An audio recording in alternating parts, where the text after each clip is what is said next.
Welcome to this series on understanding the basics of exposure. We're going to dive deep into the exposure triangle and how to use it to properly expose your image and creatively influence the look of your photo. As a photographer, you are the storyteller.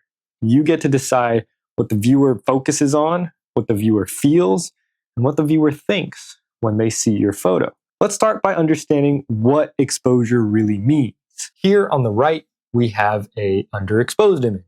The overall brightness of the image, it's kind of dark. So if you were to look at the shadows, a lot of it is black, and that's called washing out your shadows. On the flip side of that, you have an overexposed image. The overall brightness of the image is really bright, so bright that it's kind of uncomfortable to look at. In the highlights or the brighter parts of the image, it's just pure white, and that's called washing out your highlights. A properly exposed image maintains the overall brightness of the image while also maintaining the information that's stored in the shadows and in the highlights. And ultimately, this is what our goal is.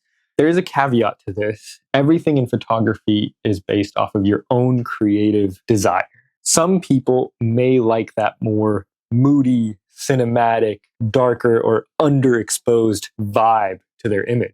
And that's okay. Another example is wedding photography a lot of times is bright and airy. So how do we properly expose an image on site while we're shooting the photos? You'll see what we call the histograph. The left-hand side of the histograph describes all of your shadows. On the right, that describes all of your highlights. And in the middle is all of your midtones.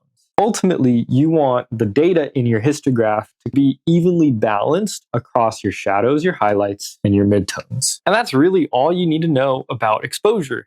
Join me in the next video where we talk a little bit more about aperture and how you can use it to both impact your exposure, but also creatively impact the look of your image. See you in the next one.